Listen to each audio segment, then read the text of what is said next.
Good morning, everyone, and thanks so much for joining us here on KXAN Live. I'm Will Dupree. Thank you all for being here and watching our stream.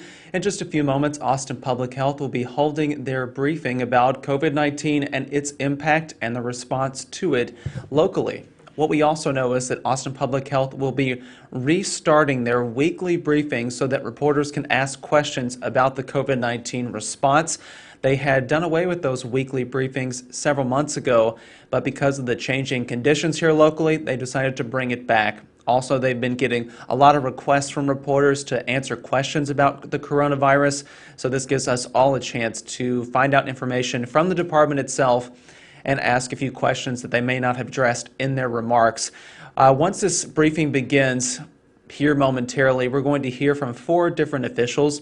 Dr. Desmar Walks, who is the health authority for Austin Travis County, Adrian Stirrup, who is the interim director for Austin Public Health, Janet Bichette, the chief epidemiologist, and Cassie DeLeon, an assistant director at Austin Public Health too. These are all familiar faces to us as they have done previous briefings providing information about COVID-19. So we're going to hear them once again. While we're awaiting their remarks to begin, we should also mention that Austin Public Health is launching a pilot program to provide HEB gift cards to people who get vaccinated. I expect them to answer some questions about that here momentarily. So let's listen in as this briefing from Austin Public Health begins. Dr. Desmar Walks, Austin Travis County Health Authority, will first say a few words, followed by Interim Austin Public Health Director Adrian Stirrup. Then Janet Bichette, Austin Public Health Chief Epidemiologist, and then Cassandra DeLeon, Austin Public Health Chief Administrative Officer for Disease Prevention and Health Promotion Division. We will then open it up to our pool reporter who will ask questions on behalf of the media. Dr. Walks, over to you. Good morning. Here in Austin Travis County, we are experiencing a surge due to the Delta variant.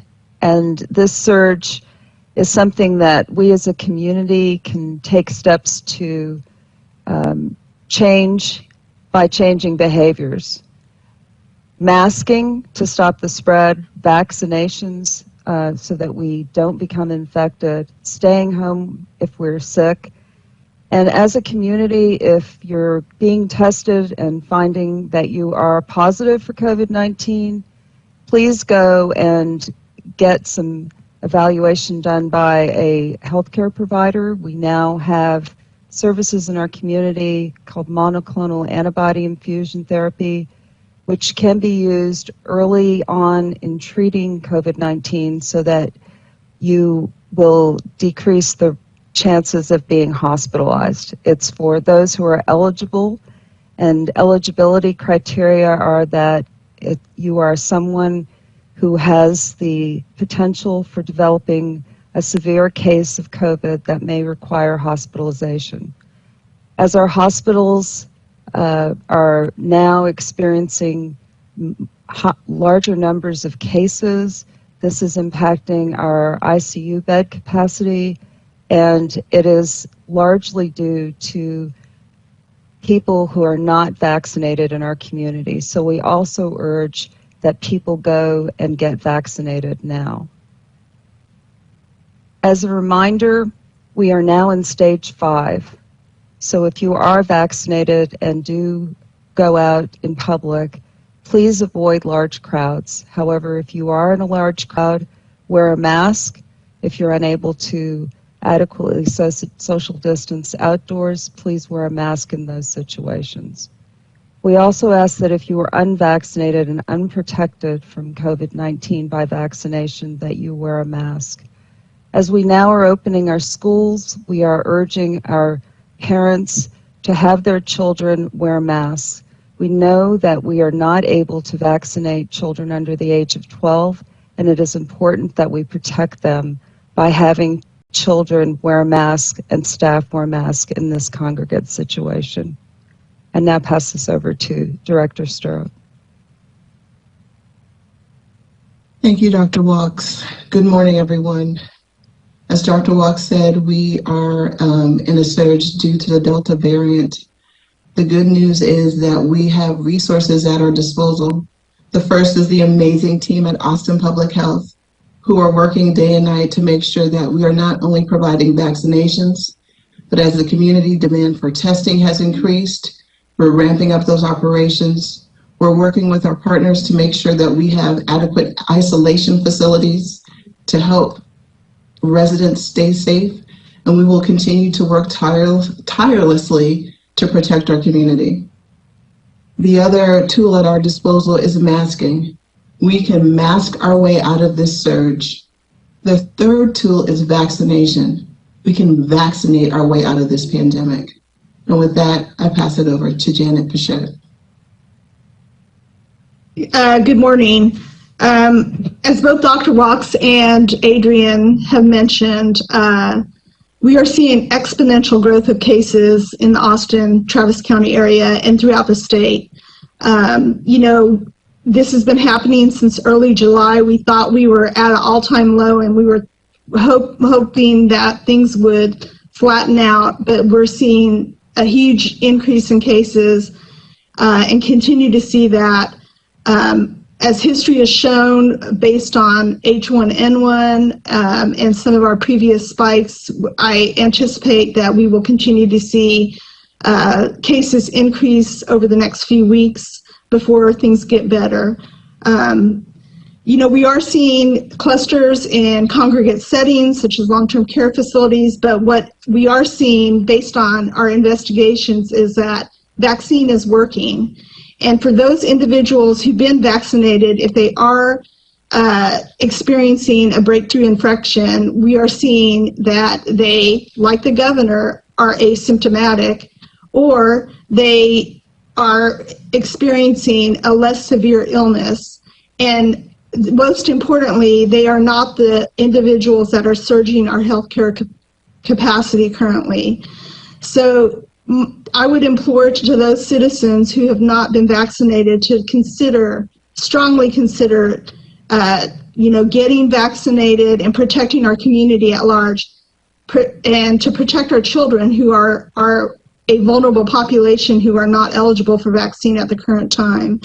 And with that, I'll turn it over to Cassie DeLeon. Thank you, Janet, and good morning. We know from the other panelists' conversation that we're having and from Austin Public Health that vaccine is our best tool to help protect us from this virus. And we want to encourage those who are unvaccinated to seek that vaccine. We also are working to bring information to the community about the new information about boosters.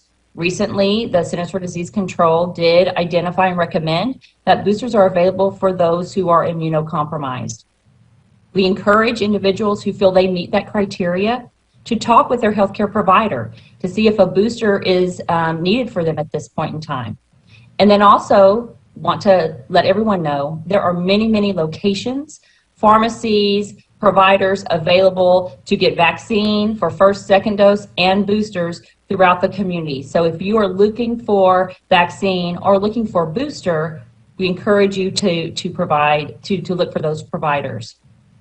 Austin Public Health is also looking at how our operations can help mobilize the booster rollout, and we are prepared to provide a booster if someone has that need. We do want to note that our current focus at this time is on those who are still unvaccinated and those who are not fully vaccinated. So we do want to focus on our efforts really reaching those populations that still have not gotten that first level of protection. And with that, I'll open us up for questions. Thank you, Cassie. At this time, we will now open it up to our pool reporter, Olivia Aldridge from Community Impact. Olivia? Good morning, guys. Cassandra mentioned the Austin Public Health's efforts to roll out booster shots to immunocompromised people, but the Biden administration also announced that booster shots will be available to the general public by the week of September 20th. So does APH have plans to support a broader booster rollout this fall? I can jump in and answer. We are working to ensure that we are increasing our vaccine clinic capacity to encompass the need to provide boosters for those that become eligible on that 9/20 date, which is anyone who is at that 8-month mark since their second full dose. So we are working to put those plans in motion and increasing our current capacity so that there is opportunity for those to get vaccinated at Austin Public Health. We also want to also acknowledge that there is much more vaccine available than when vaccine initially hit our community back in January, and there are many, many more vaccine providers. We currently have a lot of vaccine available in our current community, and we know that the booster is the existing vaccine that we currently have. So we are working to plan how we would roll those plans out, and are confident that there would be plenty of supply to meet the demands that we might see come September 20th. This question is from Univision. Governor Abbott said he will seek out-of-state help and get extra medical staff to alleviate the situation in area hospitals. Has Austin or other areas of Travis County received that help? And if so, in which hospitals are these extra nurses and/or doctors? We have been seeing the arrival of help for our area hospitals. The exact details and deployment methods are available by contacting our Capital Area Trauma Regional Advisory Council for the complete details, and or the hospital systems.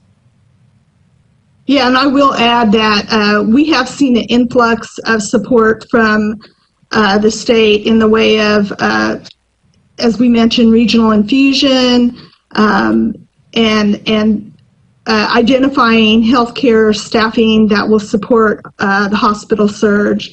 The Capital Area Trauma Regional Advisory Council is responsible for managing and deploying those assets into an 11-county region that includes Austin and Travis County. So they would be the best source to provide, how many people have come in and how many have been actually deployed out at the current time.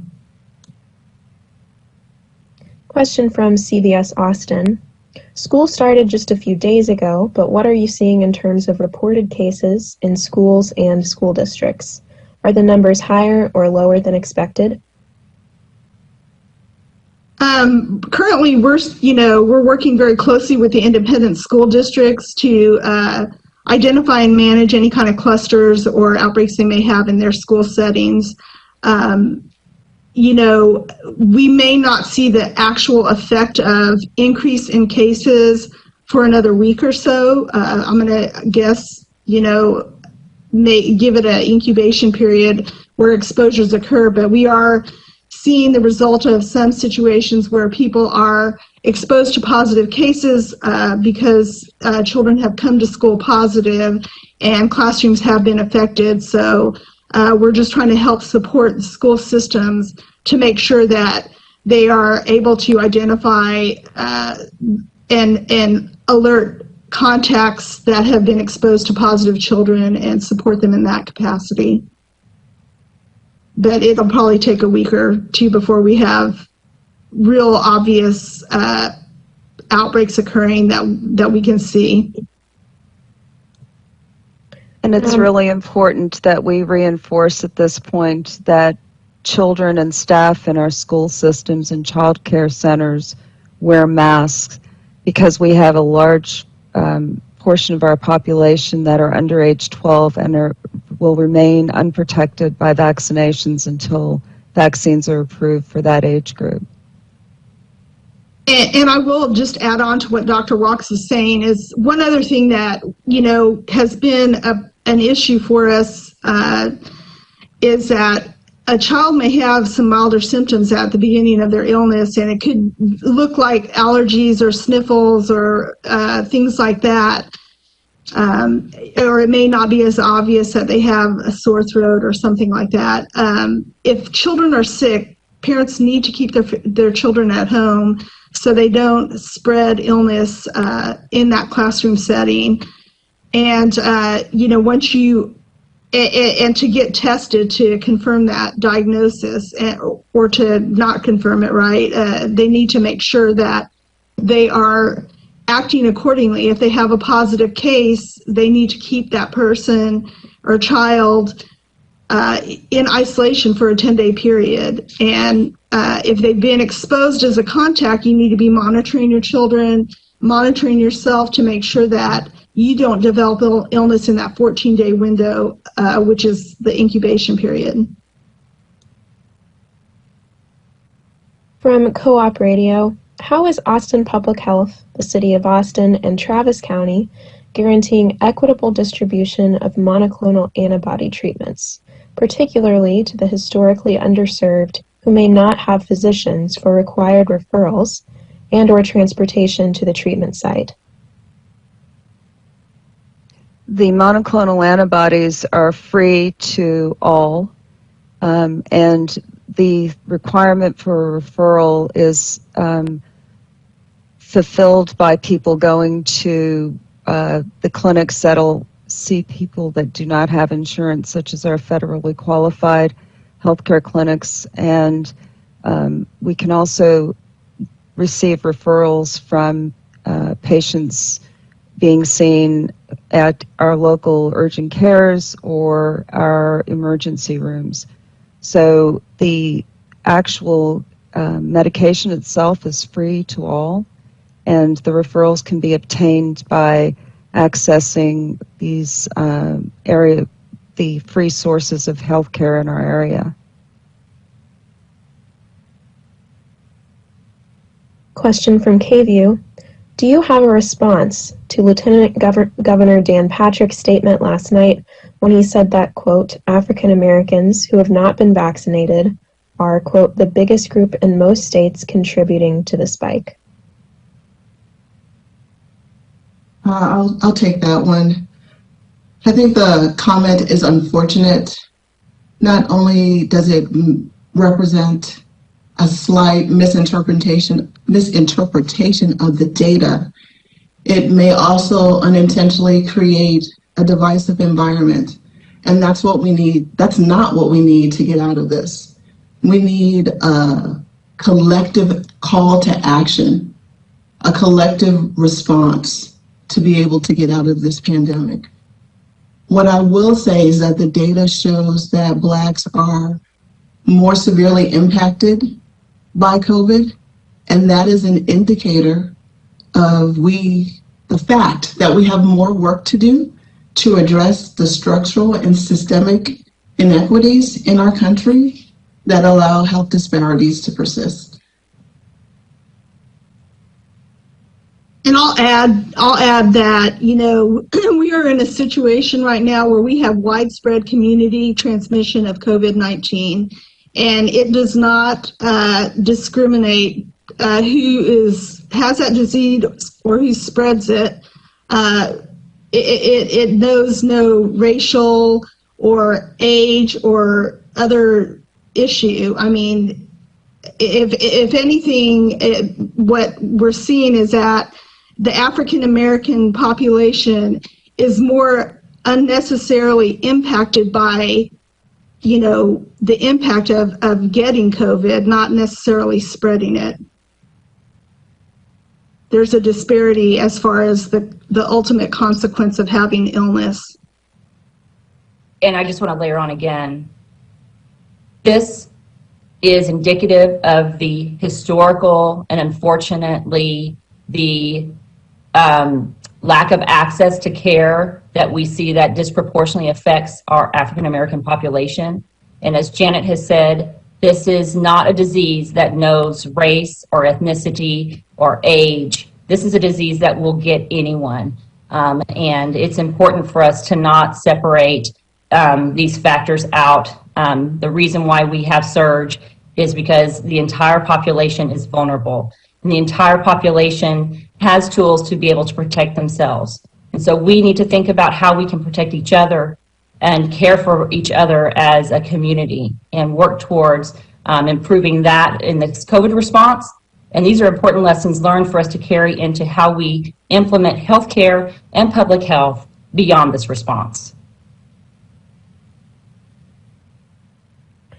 And I would hope that going forward that we as a community will stand together to make the changes that we need to make as a community to get to the other side of this surge by encouraging others who are unvaccinated, if we ourselves are vaccinated, to go and get vaccinated, to wear masks, to stay home if we're sick.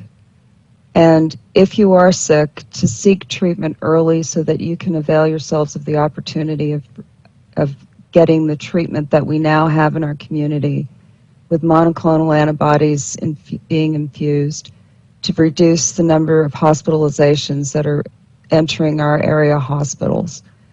And when I would also like to add that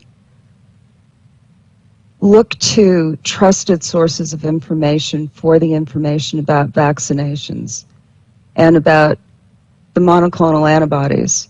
Both of these modes of treatment are safe, so talk to your doctor, go to the CDC website, but use trusted sources of information so that you can make a decision for you and your families to protect yourselves and protect our children.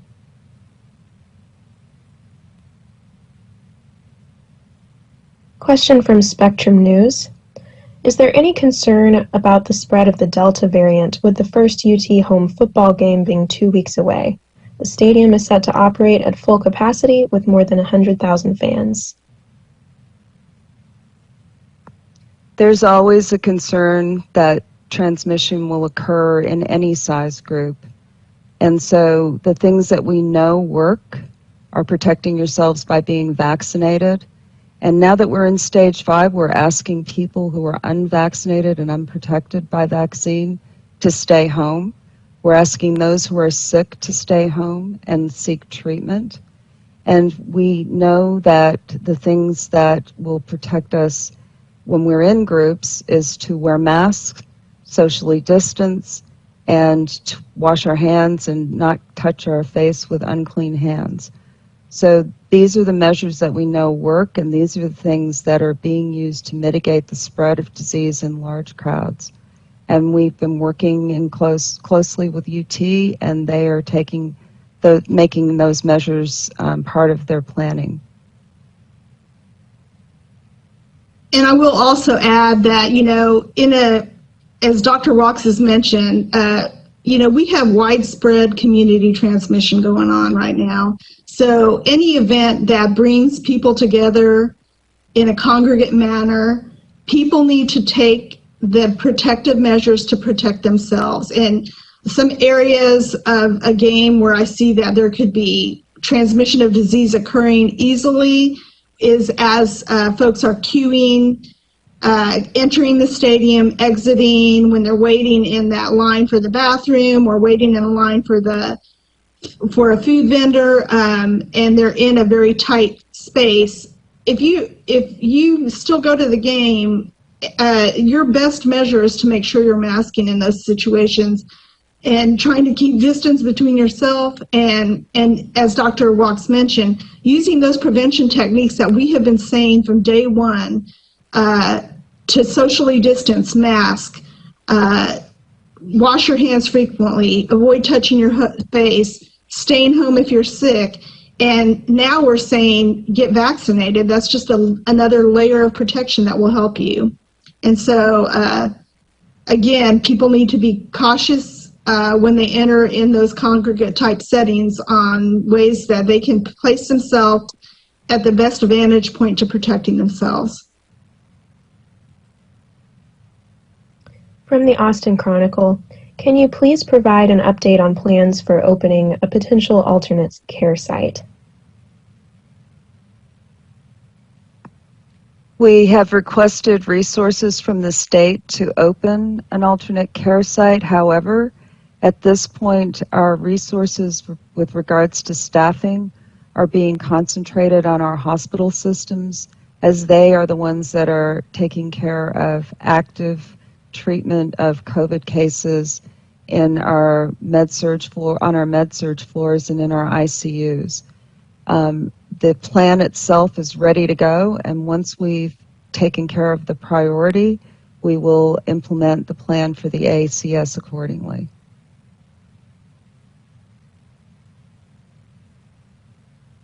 KXAN asks, in a joint county commissioners city council meeting, Dr. Walks referenced a mass critical care guidelines policy should ICUs become full. Can you give us the details on how close we are to that being used and what the guidelines are? Those guidelines include the use of clinical parameters that we use to monitor the condition that we find our patients in, and then assessing the treatment modalities that would best serve their needs. That is a situation that is ongoing throughout the clinical practice of medicine, and we will continue to monitor this situation with regards to the beds and the staffing needs of our hospitals.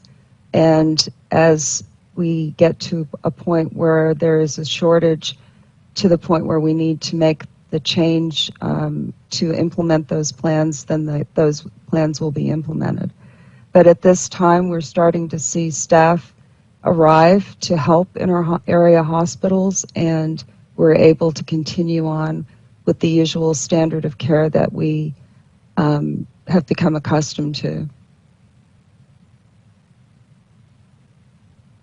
From KUT, local data suggests cases and hospitalizations may have reached a peak this week. Is that how you're interpreting the data? And if so, what would that mean for the region? It's not clear that we've reached a peak. We would like to say that that is true, but we also know that there's an impact that's going to be seen as a result of the opening of schools. We're already seeing an increased number of cases in those congregate settings, which are schools and child care centers. So we're hopeful that if area schools will implement masking of children and staff, that we'll be able to mitigate the spread of COVID-19. We're hopeful that if parents will keep children home who are sick and have them tested to assess whether they have COVID, and then use the appropriate method for having that child stay at home and isolate, and then notify the schools that their child is sick and has COVID, so that close contacts can be identified and those close contacts can be kept in quarantine, that we'll be able to keep the spread from increasing. And if we're able to do that, then this may truly be a peak. However, it's incumbent upon this community to do the things that it needs to do to get this surge to decrease, to get our case numbers to decrease. And so we are looking to the community to make those changes and work with us to decrease the spread. And I'll just add from an epidemiologic perspective, we are seeing case reports and lab results coming into the office every day. We receive a number of cases. We're working on a backlog of cases that have been reported as well that we're trying to follow up on. So I haven't seen, I would say that our case numbers are pretty steady, and they're higher than I want them to be.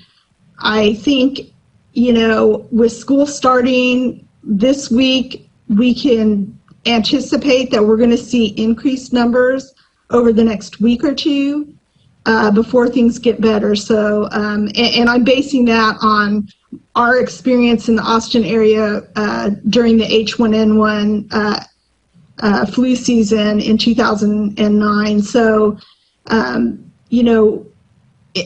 and because we have a population that is specifically not vaccinated, that is at risk and in a school setting, I think there is a possibility that we'll see higher numbers before we begin to decrease. From the Statesman, Austin continues to break records in the number of people who are in the ICU and on ventilators, limiting resources across the region. Is there a plan in place that will help relieve hospitals and provide the care needed to care for patients? And what does that plan look like? The plan is to decrease the number of people who need and require hospitalizations, and that's going to be achieved by decreasing the number of cases, by wearing masks, and then identifying cases early, identifying those who are eligible for treatment of COVID with monoclonal antibody therapy, treating those people with the monoclonal antibody therapy, and thereby reducing the number of hospitalizations. The data shows that we can reduce hospitalization by 70% in those people who are at risk for severe disease and illness requiring hospitalization. So the long game is for us to get those who are unvaccinated and unprotected vaccinated. And so it's a combination strategy, and it's going to take participation by the people in our community, and we need their help to get this done. And I would again would just add, we know what prevents surging our hospitals, and that is getting vaccinated. It prevents from severe illness and hospitalization. And your best tool in your tool belt is to get a vaccine on board and making sure that you're vaccinated. If for some reason you can't get vaccinated because you are not eligible for it because you're under the age of 12, then you need to do all those other non-pharmaceutical interventions that we've been discussing for the last 20 months to make sure you put yourself in the best place, give yourself the best advantage in fighting this illness. From Fox 7, what data points led you to roll out a vaccine incentive program? Why do you believe this will sway people who have avoided vaccination for several months? I'll jump in. We looked at different models across the country and what we see, not just with COVID vaccine rollout, but with other vaccine rollout, what are the successful ways of using incentive to try to get those who are still vaccine hesitant or who haven't made the decision to get vaccinated. And we have seen that monetary incentives do help, and particularly focusing on those populations that have some risk of losing wages for taking off work to get a vaccine or getting their family vaccinated, or that may be hesitant because if they get the vaccine, they may not be able to get back to work and because they may experience some mild immuno response. The key that we decided to launch that and really wanting to make sure that those that are vaccine hesitant for those types of reasons, that maybe this monetary incentive would help support those populations. We have launched a limited program. We are excited to see kind of how that uptake happens over the weekend. But we also want folks to know that, this is limited, and if there isn't vaccine incentive available, there's still important reason to get vaccinated. Think about the cost if you are to contract COVID and are not able to go to work, or if someone in your family contracts COVID and you're not able to go to work. Think about the cost of a hospital visit, of an emergency room visit, of an ICU visit.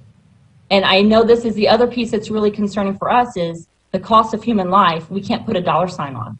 So I know that the incentive is helpful and helps to motivate people to get vaccinated, but those are costs that we're seeing daily in our community that we really want to avoid. And those hopefully will be incentive to help us all get vaccinated and get us through this current pandemic. Okay, moving into second questions from news outlets, and this is from me at Community Impact. With more cases emerging at long-term care facilities, are there efforts in place to push staff at these facilities to be vaccinated at higher rates? In my own reporting, several different long-term care facilities have told me that their staff is vaccinated at similar rates to the general population, so around 70%.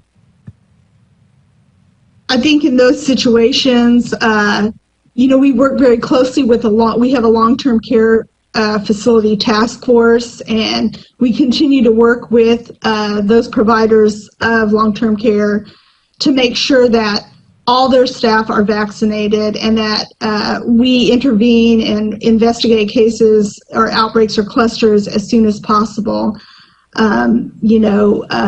They are continuing to monitor. A lot of them are monitoring their staff daily to make sure, even if they are vaccinated, that they're monitoring them as they enter the facility to make sure they're not carrying COVID-19 into the facility. But, I think they continue to encourage, just like we're continuing to encourage the general population to make sure they get vaccinated.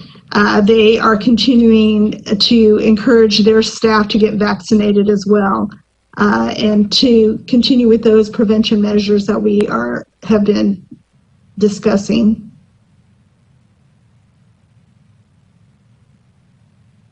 This question is from Univision, maybe a little similar to one that was asked before. The ICU bed shortage situation fluctuates every day in the COVID dashboard. Is there a concrete plan Austin Public Health will put into place to deal with the situation before another wave of coronavirus cases comes? I'll just say the hospitalization data that's published on the dashboard is provided to us by the hospital. So that information, we report out as a courtesy to our community so that they have an idea of what's going on in that hospital setting and how dire the situation is as we are currently seeing. So, as far as the data is only as good as what they're able to provide us. They provide it to us on a daily basis, and we'll continue to report it out. CBS Austin asks, there's been anecdotal talk of a significant increase in vaccinations over the past few weeks. How much evidence do you see of that now, and how significant is the increase? What about in the minority community? I can jump in and answer. We are seeing some incremental uptick across vaccine sites, and we are seeing some incremental uptick among the overall community. I will say this is not the rates that we were seeing in the spring and even the late spring, where we are having vaccine availability for all populations. And we would like to see more uptake as we continue to move through the pandemic. That being said, we unfortunately are still seeing populations of color lagging behind in vaccine first dose and second dose. We know that our Hispanic population is just at 50% first dose. And then we know, unfortunately, our African American Black population is at 37%. Note that our goal is for all population groups to hit 70% first dose. And by September 1, we want to see everyone 70% fully vaccinated. And so working towards that as a community, we hit that on July 4th, but we still have population groups that are significantly lagging behind. And so that now is our focus, to really make sure that everyone has access to vaccine, that everyone has their questions answered about vaccine, and that they have comfortable spaces to go and plan to get their vaccine. From Co-op Radio, besides the well-reported treatment of the governor, how many monoclonal treatments have been provided to the general public since they've been made available? The exact number of people who've been treated with monoclonal antibody therapy is not available at this time. We have the capacity to provide up to above 84 treatments per day at our regional infusion center. But I do want to point out that we really want people to not contract COVID-19. And that's going to happen if we can have our population wear masks so they're not spreading the disease, and go and get vaccinated, because the goal is to not get COVID-19.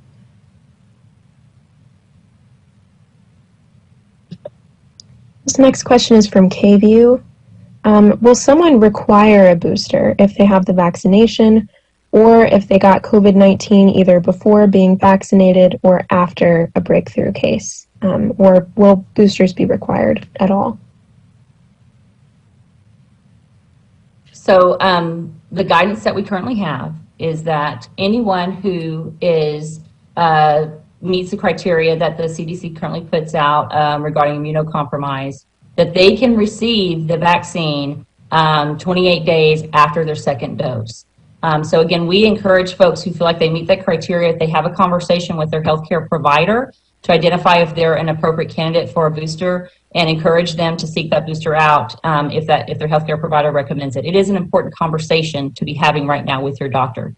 For those of us that are looking ahead to that 8-month milestone of having that opportunity to seek a booster, this is an important time to start planning for that, to think about what your needs are and to start having those conversations as well. I think what's important is the language is recommended, not required. So I think those are things that we need to be looking at to also see, and we are tracking the science to really determine how well boosters affect the moving of this, how we can best affect our ability to combat this disease. And as the science evolves, we're seeing these recommendations come out. So we would be pushing those recommendations locally as well.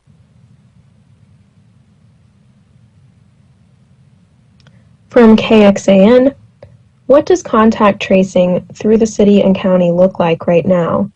Are you all having a difficult time keeping up with the number of cases we're seeing?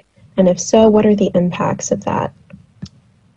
So I can answer that question. So as is the case in any time when we have widespread community transmission like we are seeing now and exponential growth in cases, contact tracing becomes more of a challenge as part of the case investigation process.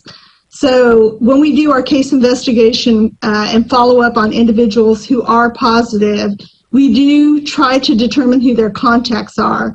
However, we also tell them if you are a positive case, you know, it's best that you notify all your close contacts to make sure that they are placed in quarantine, or if they begin to develop symptoms, to make sure that they are tested accordingly.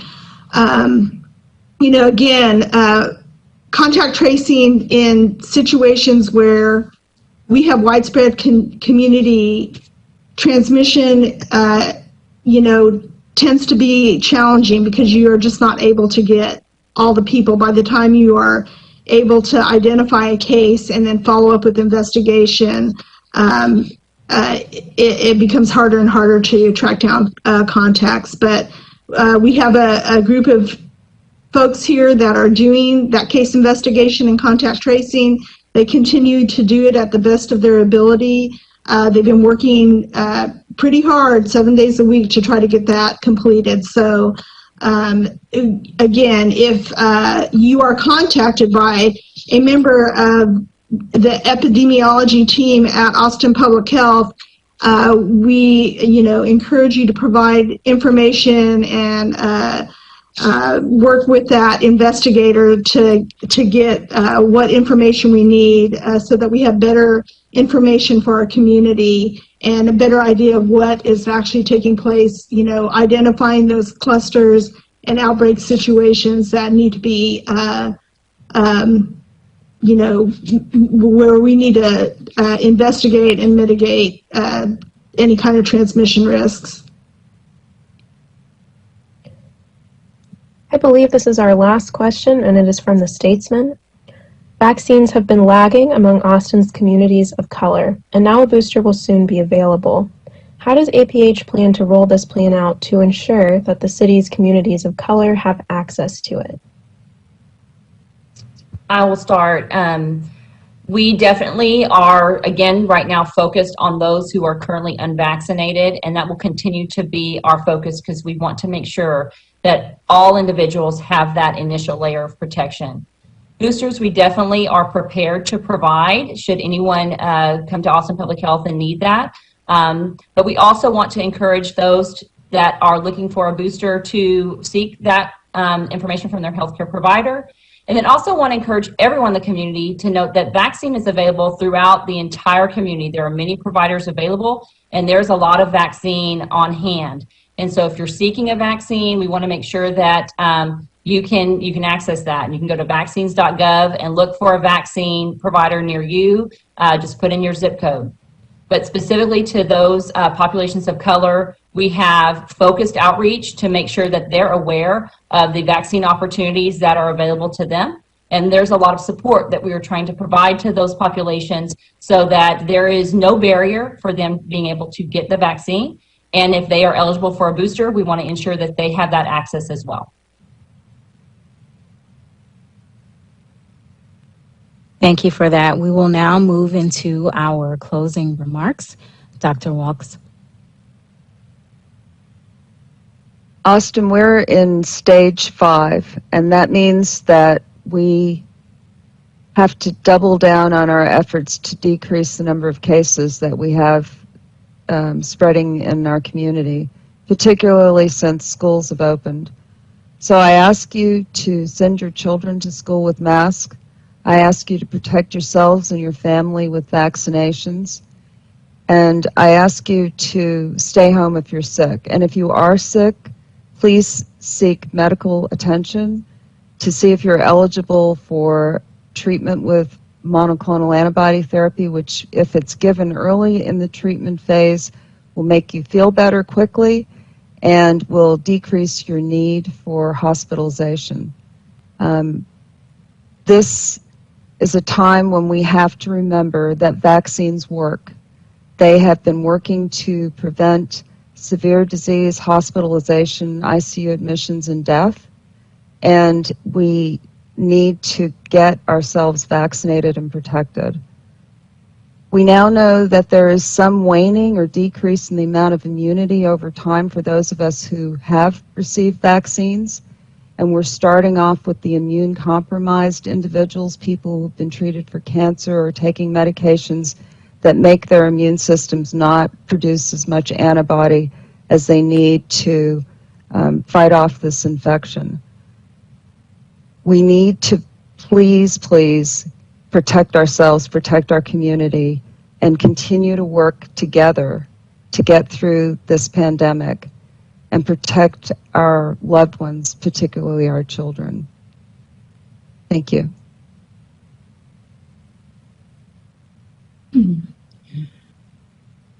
We shared a lot of information today about data and processes and methods of mitigation for us to control the surge and to get ourselves out of the pandemic. One thing that we didn't talk about that we often hear in our discussions of planning are the individual stories of people that have been impacted by COVID, and I say impacted lightly. A 20-something-year-old, perfectly healthy, contracting COVID and their whole life changing because now they need oxygen constantly and they have systemic organ failure. A young mom who dies during childbirth because she's COVID positive. Families, mothers and daughters dying within days of each other because of COVID.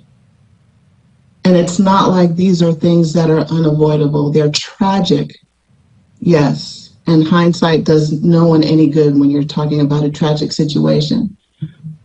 But I think, yes, the data is important, but we have to recognize that there are people whose lives are being altered, whether through a decrease in their health or loss of a loved one. And so this right here, this little thing, this weighs less than an ounce, can change that. Staying home when you're sick and getting a vaccine. And so I encourage the community to think about the small things that you can do that can have a significant impact on the ones that you love and care about. Thank you. And I'll just add on to what Adrienne had to say in my closing statement. as she mentioned, this little thing, less than an ounce. An ounce of prevention is worth a pound of cure, in the words of Madame Curie. And I've used that expression before. We are in a position, this is a preventable illness. You can protect yourself. You can protect your family. You can prevent deaths by doing these simple things. Get vaccinated, wear a mask, socially distance, wash your hands frequently, avoid touching your face, and if you're ill, stay home so you're not spreading illness to those around you and to your loved ones. And those are things that we have said from day one. I'm going to say we've been saying these since January of 2020. And we worked many long, long hours. I'm talking thousands of hours of overtime for these Austin Public Health staff that are working 7 days a week to help protect this community. And so, and they're not giving up. They're not giving up. They're tired, but they're not giving up. And so, you know, we know everyone's tired out there. We know we have been experiencing the fatigue of COVID, but these simple steps can help continue to squash this outbreak and flatten the curve, and that's where we need to go.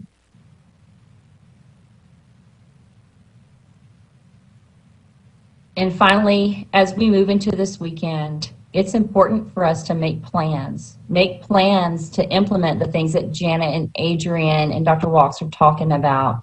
Make plans to make sure your family is protected. Make plans to get vaccinated. Make plans to get your family vaccinated.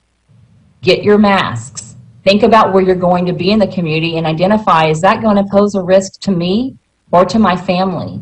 And make plans to improve those opportunities to protect yourself and everyone you come into contact with.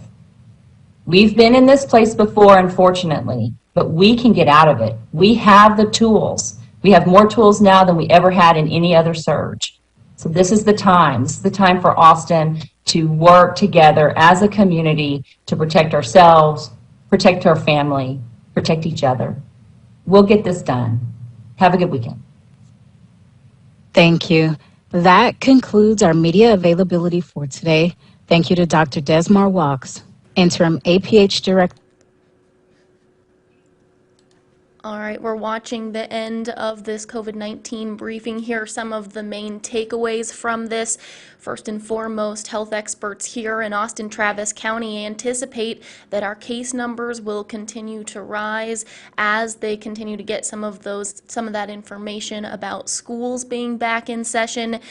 They say that in particular, they have a number of cases, they have a backlog of cases that they're still trying to get out there, so we have not seen the peak of the spike of COVID-19 cases.